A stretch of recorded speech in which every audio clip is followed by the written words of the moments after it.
یہ برصغیر کے نامور گلوکارہ شمشاد بیگم کی کہانی ہے، جو لاہور میں پیدا ہوئی، جسے گانے کا جنون کی حد تک شوق تھا، جس کی آواز میں گھنٹیاں بجتی تھیں اور جس کے گیتوں نے موسیقی کی دنیا میں ہلچل مچا دی تھی۔ یہ آواز سب سے جدا اور سب سے مختلف تھی۔ اس کی آواز ہر رنگ میں ڈھل جاتی تھی۔ وہ شوق گیت گاتی تو گیت کی انگ انگ میں شرارت جاگ اٹھتی، اور اداس سچویشن میں اس کی آواز سننے والوں کے دلوں کو مٹھی میں بند کر لیتی۔ اس کے گیتوں میں ایک عجیب سحر تھا۔ کیسے کیسے گیت تھے جو شمشاد کی آواز کو چھو کر امر ہو گئے۔ میرے پیا گئے رنگون، کبھی یار کبھی پار، کجرا محبت والا، چھوڑ بابل کا گھر، تیری محفل میں قسمت آزما کر ہم بھی دیکھیں گے۔ یہ گیت ماہ و سال کی قید سے آزاد ہیں۔ ان دنوں شمشاد کی آواز بمبئی کی بالی ووڈ پر راج کرتی تھی، اور معاوضے کے اعتبار سے اس کا پہلا نمبر تھا۔ شمشاد بیگم کے فنی سفر کی کہانی اتنی سادہ نہیں۔ اس میں کئی موڑ آئے، لیکن اس کے دل میں موسیقی کی محبت کم نہ ہوئی۔ اس کہانی کی ابتدا لاہور سے ہوتی ہے، وہی لاہور جو متحدہ ہندوستان میں علم و ادب اور ثقافت کا مرکز تھا، اور جسے ہندوستان میں وہی مقام حاصل تھا جو یورپ میں پیرس کو تھا۔ اسی لاہور کے ایک عام سے گھر میں 14 اپریل 1919 کو شمشاد نے جنم لیا۔ اس کے والد کا نام میاں حسین بخش اور والدہ کا نام غلام فاطمہ تھا۔ شمشاد کے 5 بھائی اور 3 بہنیں تھیں۔ والد حسین بخش پیشے کے لحاظ سے مستری تھے۔ شمشاد کی آواز میں قدرتی موسیقیت تھی۔ شمشاد کی آواز کی خوبصورتی کو سب سے پہلے اس کے پرائمری اسکول کی ہیڈ مسٹریس نے پہچانا اور اسکول میں دعا پڑھنے کے لیے اس کا انتخاب کیا۔ یوں گھر سے باہر اس کی آواز کو پہلی بار اکنالج کیا گیا۔ اسکول کے ہیڈ مسٹریس کی حوصلہ افزائی نے ننھی شمشاد کو اعتماد دیا، اور وہ خاندان کی تقریبات میں کبھی کبھار گانے لگی۔ لوگ 10-12 سالہ بچی کی آواز سن کر سوچتے، اس آواز میں کوئی خاص بات ایسی ہے کہ وہ دلوں میں گھر کر جاتی ہے۔ وقت کے ساتھ ساتھ گائکی کے لیے شمشاد کی آتش شوق تیز ہوتی گئی۔ دلچسپ بات یہ کہ موسیقی میں اس نے کوئی باقاعدہ تربیت حاصل نہیں کی تھی۔ لگتا تھا قدرت نے گائکی کا ہنر اسے ودیعت کیا ہے، اس لیے موسیقی میں باقاعدہ تربیت نہ ہونے کے باوجود اسے خود پر اعتماد تھا، اور وہ اپنے شوق کی انگلی پکڑ کر بہت آگے جانا چاہتی تھی۔ لیکن اس کے شوق کے راستے میں ایک رکاوٹ تھی۔ یہ رکاوٹ باہر نہیں، خود اس کے گھر کے اندر تھی۔ اس کے والد اور والدہ شمشاد کے گانے کے سخت مخالف تھے، لیکن اسی گھر میں ایک شخص ایسا تھا جسے موسیقی سے دلچسپی تھی، جو شمشاد کی آواز کے پوٹینشل سے آگاہ تھا اور جو اسے آگے بڑھتا دیکھنا چاہتا تھا۔ یہ شمشاد کا چچا عامر تھا، جو مشکل حالات میں بھی شمشاد کی حوصلہ افزائی کر رہا تھا۔ وہ موسیقی کے اسرار و رموز جانتا تھا، اور اس کی خواہش تھی کہ وہ شمشاد کی آواز کو بڑی سطح پر متعارف کرائے۔ اس کے لیے وہ کسی مناسب موقع کی تلاش میں تھا۔ یہ موقع جلد ہی آ گیا جب پتہ چلا کہ موسیقی کی ایک کمپنی نوجوان گلوکاروں کے آڈیشن لے رہی ہے۔ چچا نے شمشاد کو ساتھ لیا، اور وہ دونوں میوزک کمپنی کے دفتر جا پہنچے۔ امیدواروں کے آڈیشن اس وقت کے جانے مانے موسیقار ماسٹر غلام حیدر لے رہے تھے۔ ادھر شمشاد، جس نے کبھی موسیقی کی باقاعدہ تربیت حاصل نہیں کی تھی، اس وقت شمشاد کی عمر صرف 12-13 برس تھی۔ ماسٹر غلام حیدر نے اسے حیرت سے دیکھا اور پوچھا، کیا سناؤ گی؟ شمشاد نے اعتماد سے جواب دیا، ماسٹر صاحب، میں بہادر شاہ ظفر کی غزل پیش کرتی ہوں۔ اس کے ساتھ ہی شمشاد نے بہادر شاہ ظفر کی غزل میرا یار مجھے ملے اگر سنانا شروع کی۔ جو شمشاد کی آواز کا جادو پھیل رہا تھا، ماسٹر غلام حیدر کی آنکھوں میں حیرت اور ستائش کے رنگ گہرے ہوتے جا رہے تھے۔ غزل کے بعد شمشاد نے کچھ مرثیے سنائے۔ ماسٹر غلام حیدر حیران تھے کہ 12-13 سال کی یہ لڑکی موسیقی کی باقاعدہ تربیت کے بغیر اتنی مہارت سے کیسے گا سکتی ہے۔ ماسٹر غلام حیدر کو دن میں کئی بار नए शौकिया फनकारों को सुनने का मौका मिलता था, लेकिन शमशाद की आवाज में कुछ खास बात थी जो सबसे मुनफरिद थी। अब गाना खत्म होने के बाद शमशाद और उसके चचा मास्टर गुलाम हैदर के जवाब के मुंतजिर थे। मास्टर गुलाम हैदर ने कुछ देर तवक्कुफ किया और फिर अपना फैसला सुनाया। ये एक हैरान कर देने वाला फैसला था। मास्टर गुलाम हैदर ने शमशाद को यक वक्त 12 गानों का कॉन्ट्रैक्ट दे दिया था। कॉन्ट्रैक्ट के मुताबिक शमशाद को हर गाने का मुआवजा 15 रुपए और कॉन्ट्रैक्ट खत्म होने पर 5,000 रुपए मिलने थे। शमशाद और उसके चचा को यकीन न आया कि जो उन्होंने सुना है क्या वो वाकई सच है। शमशाद और उसके चचा के वहम गुमान में भी नहीं था कि इतनी जल्दी इतनी बड़ी कामयाबी उनके कदम चूमेगी। लेकिन अभी असल आजमाइश बाकी थी और वो शमशाद के माँ बाप की इजाजत थी। क्या शमशाद का वालिद उसको इजाजत दे देगा? ये जिम्मा शमशाद के चचा ने उठाया और आखिरकार काफी बहस के बाद शमशाद के वालिद को राजी करने में कामयाब हो गया। वालिद ने शमशाद को इजाजत दे दी, लेकिन इसके साथ कुछ शराइत भी रखी। पहली शर्त ये थी कि वो सिर्फ गाना गा सकती है, वो फिल्मों में कभी काम नहीं करेगी। दूसरी शर्त ये कि वो कभी तस्वीर नहीं बनवाएगी। तीसरी शर्त ये कि वो किसी तकरीब में शिरकत नहीं करेगी। और चौथी शर्त ये कि वो स्टूडियो में गाना गाने के बाद सीधा घर आएगी। शमशाद ने ये तमाम शराइत मानने का वादा किया और फिर जिंदगी भर अपने वादे का पास किया। शमशाद इस लिहाज से खुशकिस्मत थी कि फनी सफर की इब्तिदाई में उसे मारूफ मौसीकार मास्टर गुलाम हैदर का साथ मुयस्सर था। शमशाद ने बाद में एक इंटरव्यू में बताया कि मास्टर गुलाम हैदर का उसकी जिंदगी में कितना अहम किरदार था। वो सही मानों में उसके मेंटोर थे। शमशाद को याद है कि मास्टर गुलाम हैदर ने उसे नसीहत की थी कि अच्छा फनकार बनने के लिए अच्छा इंसान बनना जरूरी है। ये नसीहत शमशाद ने पल्ले बांध ली। इस बात की गवाही उसके साथी फनकार देते हैं कि किस तरह शमशाद ने तमाम उम्र दूसरों से मोहब्बत और मेहरबानी का सलूक किया। मास्टर गुलाम हैदर ने उसे यह भी बताया कि सिचुएशन के मुताबिक उसे अपने आप को ढालना होगा, बिल्कुल उसी तरह जैसे पानी जिस बर्तन में हो उसकी शक्ल इख्तियार कर लेता है। ये नसीहत शमशाद के बहुत काम आई। म्यूजिक कंपनी से मुंसलिक होने के बाद शमशाद ने बाकायदा गीत गाने का आगाज कर दिया। उसका पहला गैर फिल्मी गीत जय जगदेश हरि था, लेकिन म्यूजिक कंपनी ने फैसला किया कि रिकॉर्ड पर शमशाद के बजाय उमा देवी का नाम लिखा जाए। म्यूजिक कंपनी के लिए शमशाद ने उर्दू और पंजाबी दोनों जबानों में गीत गाए। इसी दौरान उसे ऑल इंडिया रेडियो दिल्ली से गाने की पेशकश हुई। उस जमाने में किसी फनकार के लिए रेडियो की मुलाजमत की बड़ी अहमियत थी। रेडियो की मुलाजमत के लिए फनकार उम्र भर ख्वाब देखा करते थे, लेकिन शमशाद को इतनी कम उम्र में ही ऑल इंडिया रेडियो दिल्ली से मुलाजमत का फरमाना मिल गया था। सब उसकी खुशकिस्मती पर रश कर रहे थे, लेकिन कुदरत को कुछ और ही मंजूर था। किस्मत की सितम ज़रीफ़ी देखिए। उधर ऑल इंडिया रेडियो दिल्ली से उसकी मुलाजमत का परवाना आया, इधर शमशाद की तबीयत खराब हो गई। यूं वो ख्वाहिश के बावजूद दिल्ली न जा सकी। लेकिन कुछ ही अरसे बाद 1934 में पेशावर में ऑल इंडिया रेडियो का आगाज हुआ तो शमशाद को वहां गाने की पेशकश हुई। लाहौर से पेशावर जाना भी उसके लिए आसान न था। उसकी बड़ी वजह मुआशरती पाबंदियां थीं। आखिर ये फैसला हुआ कि उसका बड़ा भाई शमशाद के हमरा पेशावर जाया करेगा और वापसी पर उसे अपने हमरा पेशावर से लाहौर लाएगा। शमशाद को बताया गया था कि उसके लिए बेहतर होगा कि वो बुर्का पहनकर पेशावर आए।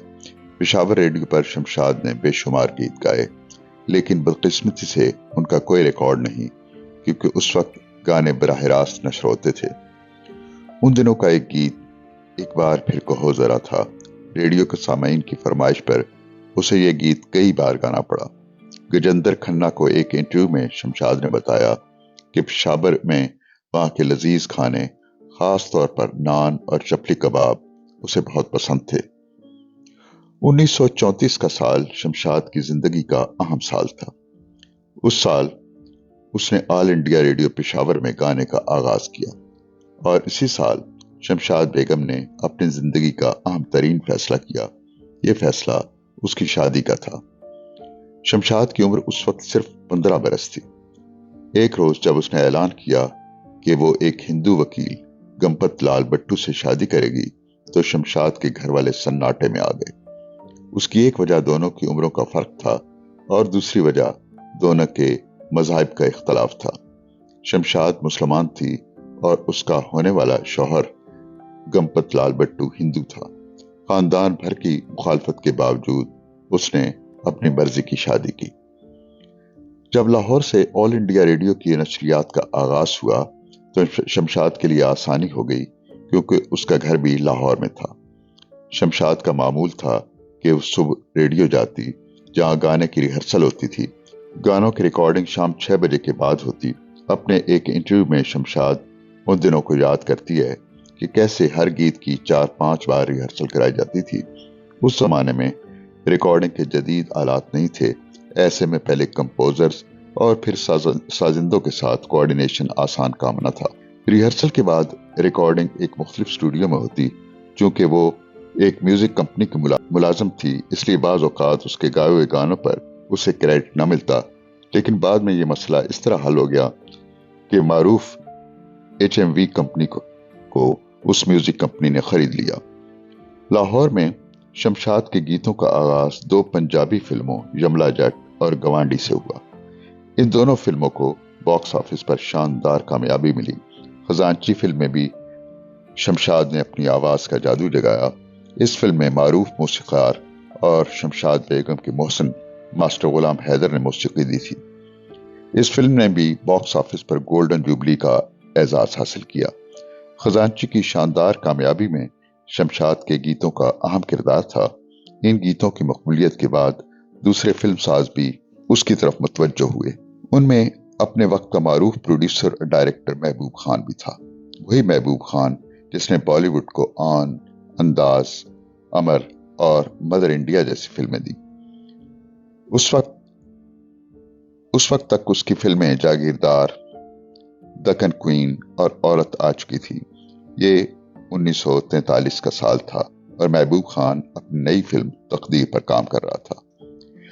वो हमेशा नए चेहरों और नई आवाजों की तलाश में रहता था। इस फिल्म में वो अदाकारा नरगिस को मुतारफ करा रहा था, वही नरगिस जो बाद में बॉलीवुड की दुनिया में शोहरत की बुलंदियों को पहुंची। खजांची फिल्म में नई गुलकारा शमशाद बेगम के गानों की शोहरत उस तक पहुंच चुकी थी। इस फिल्म में उसने लाहौर की नौजवान गुलकारा शमशाद को चांस देने का फैसला किया और अपने सेक्रेटरी को शमशाद से राब्ता करने को कहा। महबूब खान जैसे बड़े प्रोड्यूसर और डायरेक्टर की फिल्मों में काम करना एक एजाज की बात थी और किसी भी नए फनकार के लिए ये जिंदगी का सबसे बड़ा ख्वाब था। और शमशाद बेगम तो अभी अपने फन्नी सफर का आगाज कर रही थी। अगले रोज जब महबूब खान के सेक्रेटरी ने उसे बताया कि शमशाद हमारी फिल्म में गाने के लिए तैयार नहीं, तो महबूब खान को यकीन नहीं आया। वो सोच में पड़ गया, आखिर शमशाद के इनकार की क्या वजह है। सेक्रेटरी ने पूछने पर महबूब खान को बताया कि शमशाद के वालिद उसे लाहौर से बाहर जाने की इजाजत नहीं दे रहे। अगर कोई और प्रोड्यूसर होता तो वो खामोश हो जाता, लेकिन वो महबूब खान था जो अपनी फिल्म को कामयाब बनाने के लिए कुछ भी कर सकता था। उसने खुद लाहौर जाने और शमशाद के वालिद से मिलने का फैसला किया। लाहौर में शमशाद के घर दोनों की मुलाकात हुई। शमशाद ने एक इंटरव्यू में बताया कि महबूब खान ने उसके वालिद से कहा कि आपकी बेटी को खुदा ने गैर मामूली आवाज से नवाजा है। इस वक्त तो आप उसकी जिंदगी को कंट्रोल कर रहे हैं, लेकिन जब ये वक्त बीत जाएगा और शमशाद की आवाज में पहले जैसी ताजगी नहीं रहेगी तो वो याद करेगी कि उसे जिंदगी में एक बड़ा मौका मिलने वाला था, लेकिन उसके वालिद की वजह से उसने ये मौका गंवा दिया। तब वो सारा दोष आपको देगी। महबूब खान ने उसको बताया कि वो शमशाद को रिहाइश और सारी मराद देगा जो सिर्फ सीनियर फनकारों को दी जाती हैं।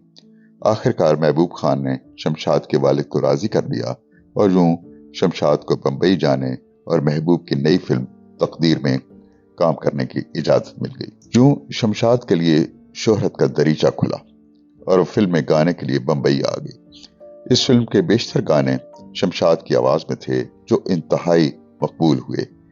इनमें बाबू दारोगा जी, मेरे मन की दुनिया बसा दी, ओ जाने वाले आजा, तुमसे दुनिया मुझे छुड़ाती है, मेरा हुक्म मेका होता ससुराल, आप क्यों आएंगे, माता माता, भारत माता और घनघोर घटाएं शामिल हैं।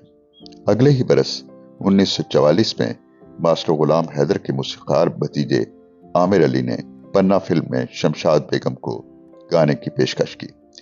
इस फिल्म में गाने के लिए शमशाद जब बम्बई आई तो मूसीकार सी रामचंद्र और अनिल बसवास ने भी उसे अपनी फिल्मों में गीत गाने की पेशकश की। अगले हफ्ते वो फिर लाहौर से बम्बई आ गई और इन दोनों मूसीकारों के लिए एक एक गाना गाया। यूं तो शमशाद बेगम ने अपने वक्त के सभी मूसीकारों के साथ काम किया, लेकिन उसकी फन्नी जिंदगी में मास्टर गुलाम हैदर का किरदार बहुत आम था। ये मास्टर गुलाम हैदर ही थे जिन्होंने शमशाद बेगम के लिए शोहरत का दरवाजा खोला था। ये 1944 की बात है, जब मास्टर गुलाम हैदर बम्बई गए तो शमशाद बेगम भी उनकी टीम के एक मेंबर के तौर पर बम्बई चली गई। फिर 1947 का साल आया जब हिंदुस्तान की तकसीम हुई और पाकिस्तान वजूद में आया। दोनों तरफ से कसीर तादाद में लोगों ने हिजरत की। मास्टर गुलाम हैदर बम्बई से लाहौर वापस आ गए, लेकिन शमशाद ने बम्बई रहने का फैसला किया। उस वक्त उसे क्या पता था कि वो आइंदा कभी अपना दिलबर शहर लाहौर नहीं देख पाएगी। महबूब खान की फिल्म तकदीर के बाद शमशाद को मुतअद्दिद फिल्मों में गाने का मौका मिला, जिनमें सस्सी पन्नू, रंगीन जमाना, दिल की दुनिया, माँ का प्यार, सरकार, जलपरी, जीवन नौका, शीरीं फरहाद, रूपरेखा, पगली और शाहजहां शामिल हैं। इस दौरान उसे दूसरे गुलकारों के साथ गाने का मौका भी मिला। साथ ही गुलकारों के साथ उसका रवैया शफकत और मेहरबानी का था। कहते हैं एक बार नौशाद की मौसीकी में शमशाद और तलत ने एक साथ गाना था। उस वक्त तक तलत ने कुछ गाने गाए थे, लेकिन अभी वो शोहरत की बुलंदियों तक नहीं पहुंचा था, जबकि नौशाद और शमशाद पहले ही फिल्मी दुनिया के स्टार्स बन चुके थे। तलत इन दोनों की मौजूदगी में नर्वस हो रहा था और रिकॉर्ड में ताखीर हो रही थी। नौशाद रिकॉर्डिंग में ताखीर से झुंझलाया हुआ था। शमशाद ने सूरत हाल को भांप लिया। उसने नौशाद से कहा कि तलत की आवाज बहुत अच्छी है, लेकिन वो नर्वस हो रहा है। आप रिकॉर्डिंग रूम में जाकर उसकी तारीफ करें और उसे एतमाद दें। नौशाद ने ऐसा ही किया और फिर गीत कामयाबी से रिकॉर्ड हो गया। इस गाने के बोल थे, मिलते ही आंखें दिल हुआ दीवाना किसी का।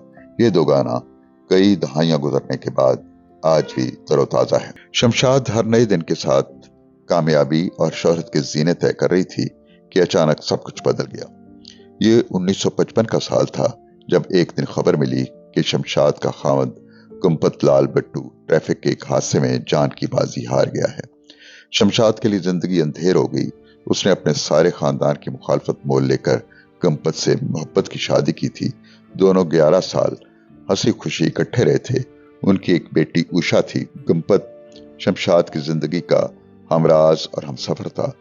गुंपत के यूं अचानक बिछड़ जाने से अब शमशाद को जिंदगी में कोई दिलचस्पी नहीं रही थी। उसने लोगों से मिलना जुलना बंद कर दिया और घर में बंद होकर रह गई। उसका अब गाने को जी नहीं चाहता था। तन्हाई का ये अरसा 2 साल पे मुहित था। खूबसूरत गीत गाने वाली यकलख्त खामोश हो गई। तब मारूफ प्रोड्यूसर और डायरेक्टर महबूब खान ने एक बार फिर शमशाद बेगम की फन्नी जिंदगी में अहम किरदार अदा किया। याद रहे कि ये वही महबूब खान था जिसने शमशाद बेगम के वालिद को बड़ी मुश्किल से राजी किया था कि शमशाद बम्बई जाकर उसकी फिल्म तकदीर के लिए गीत गाएगी। अब एक बार फिर शमशाद को इस तन्हाई के हिसार से निकलना था जिसमें उसने खुद को बंद कर दिया था। महबूब उन दिनों अपनी शोराए आफाक फिल्म मदर इंडिया बना रहा था। महबूब ने शमशाद को अपनी फिल्म में गाने की पेशकश की। शमशाद को तन्हाई के हिसार से निकालना आसान न था। उसने गायकी से किनारा कशी इख्तियार कर ली थी, लेकिन महबूब खान हार मानने वाला नहीं था। उसने आखिरकार शमशाद को दोबारा फिल्मी दुनिया में आने पर राजी कर लिया और यूं शमशाद महबूब खान की फिल्म मदर इंडिया में गीतकार का एक बार फिर फिल्मी दुनिया में वापस आ गई। मदर इंडिया 1957 में रिलीज हुई और बॉक्स ऑफिस पर कामयाबियों के नए रिकॉर्ड कायम किए। इस फिल्म में शमशाद ने कई गीत गाए, जिनमें होली आए रे, दुख भरे दिन, पी के घर आज प्यारी दुल्हनिया चली, ओ गाड़ी वाले गाड़ी धीरे हाँक रे शामिल हैं। यूं 1957 में शमशाद की गायकी का दूसरा दौर शुरू हुआ, जो 70 की दिहाई तक कामयाबी से जारी रहा। शमशाद ने अपनी फिल्मी जिंदगी में अपने वक्त के तमाम अहम मौसीकारों के साथ काम किया।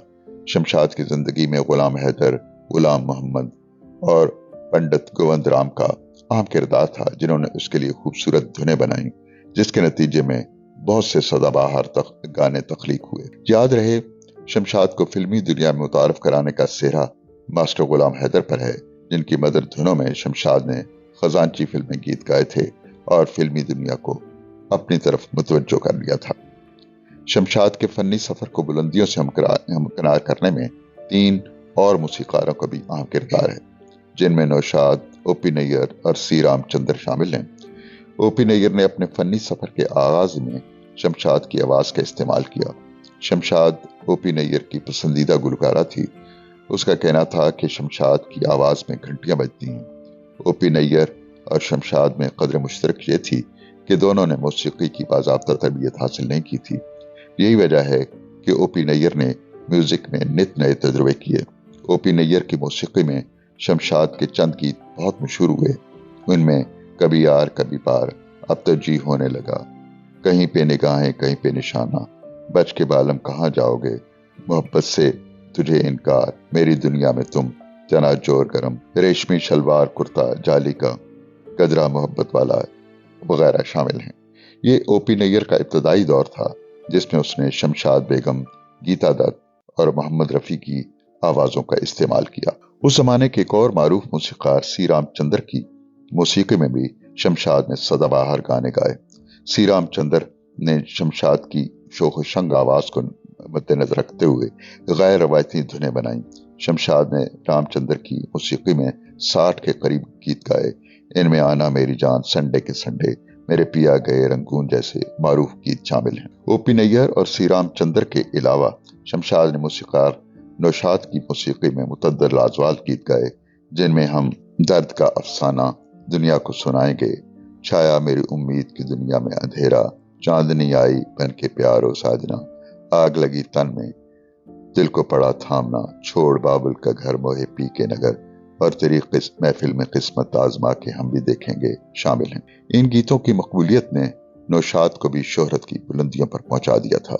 नौशाद ने इस बात का बरमला एतराफ़ किया कि उसकी मकबूलियत में शमशाद का अहम किरदार है, क्योंकि उसके मशहूर होने से पहले शमशाद शोहरत की बुलंदियों पर पहुंच चुकी थी। शमशाद ने अपनी फनी जिंदगी में 6000 के लगभग फिल्मी गीत गाए, गाने का सबसे ज्यादा मुआवजा वसूल किया, लाखों दिलों की धड़कन बनी। लेकिन कहते हैं वक्त कभी एक सा नहीं रहता। 60 की दहाई की आखिर शमशाद की शोहरत का आफताब ढलने लगा। उसने आखिरी गीत 1971 में गाया और फिर फिल्मी दुनिया को खैर बात कहकर ऐसी गोशागीर हुई कि किसी को खबर ना हुई कि वो कहाँ चली गई। उसने अपनी जिंदगी के आखिरी माह साल अपनी बेटी उषा और अपने दामाद के हमरा गुजारे। फिर एक रोज खबर मिली कि फिल्मी दुनिया पर राज करने वाली शमशाद बेगम इस दुनिया से हमेशा के लिए रुखसत हो गई। बरसगीर पाको हिंद की शीरीं आवाज खामोश हो गई।